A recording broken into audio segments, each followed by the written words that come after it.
స్వయం శక్తితో అంటే ఇప్పుడు కాదు, ద్వాపర యుగము దీనికి ముందు ద్వాపర యుగం అంత్యమైపోతానే కలియుగం ప్రారంభమవుతుంది.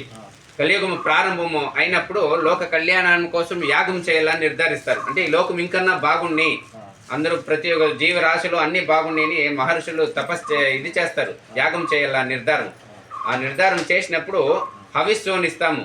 అంటే ఇప్పుడు హోమం చేస్తాం మేమే, స్వాహాకారం వేస్తాం, అంటే అది భగవంతునికి చేరేది. అది దాంట్లో ఎవరికి ఇయ్యల్లా అనే ఒక ఇది వాళ్ళకే వస్తుంది, వాళ్ళనే.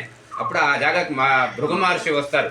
భృగు మహర్షి వాళ్ళు వచ్చినప్పుడు దాన్ని తీసుకునే అర్హత ఎవరికుందో స్వయంగా నేనే పరీక్షిస్తాను అని చెప్తాడంట ఆయన. అప్పుడు మొదలు సత్యలోకానికి పోతాడంటే బ్రహ్మన్ దగ్గరికి, బ్రహ్మలోకానికి పోతాడు. బ్రహ్మనికి తెలుసును ఈయన మహా తపస్సంపన్నుడు, అంతే దురాంకార్యను, ఈయన పోయేది ఆయన గమనించలేదు. అప్పుడు సత్యలోకానికి బ్రహ్మ దగ్గరికి పోయి ఆయనకే శాపం పెడతాడు. ఆ బ్రహ్మదేవునికే శాపం పెడతాడు. నేను వచ్చినది కూడా నువ్వు నన్ను గమనించలేదు కాబట్టి ఈ భూమి మీద నీకు ఎక్కడా ఎవరు నిన్ను తెలుసుకోకూడదు, నీకు ఒక ఆరాధన కానీ ఏది ఉండకూడదు అని శాపం పెడతాడు.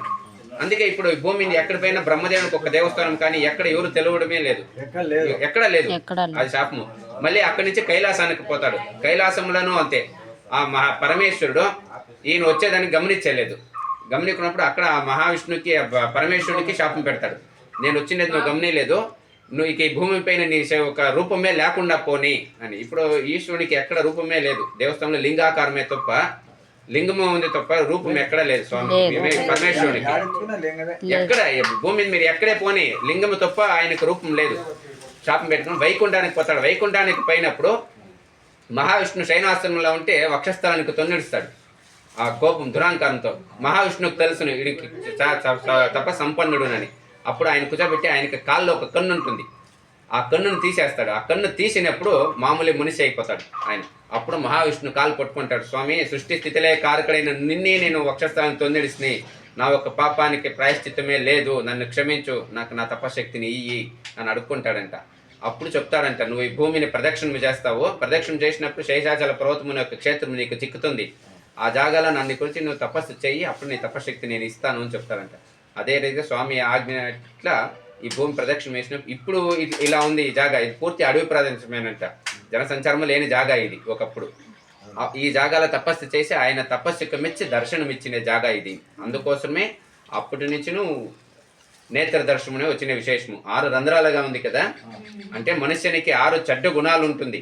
పరిషత్ వర్గాలు ఉంటాము, కామ, క్రోధ, లోభ, మోహ, మద, మత్సరముని. అది మనుషుడు పుట్టినప్పుడు వచ్చేస్తాయి శరీరానికి, సత్యంత వరకు పయ్యలేదు మనిషిని వదిలి. కానీ భగవంతుని చూసే ఒక్క క్షణమైపోయి 6 చెడ్డ గుణాలు వదిలి నన్ను ఎవరు చూస్తారో వాళ్ళ యోగక్షేమం నేనే చూసుకుంటాను అని భగవంతుడు చెప్పిండేది, భగవద్గీత చెప్పింది ఆయన. అందుకోసమే పూర్వకాల నుంచి ఇతర వచ్చినది విశేషం. ఇట్లా స్వామి స్వయం శక్తితో పుట్టిండే భూమి, ఈ భూమి పూర్తి బంగారు భూమి. ఇది మొదలు బంగారు తీస్తా ఉండ్రి భూమి కింద, అందుకోసమే బంగారుగిరి వాస అనే పేరు స్వామికి, అది విశేషం. సరే స్వామి.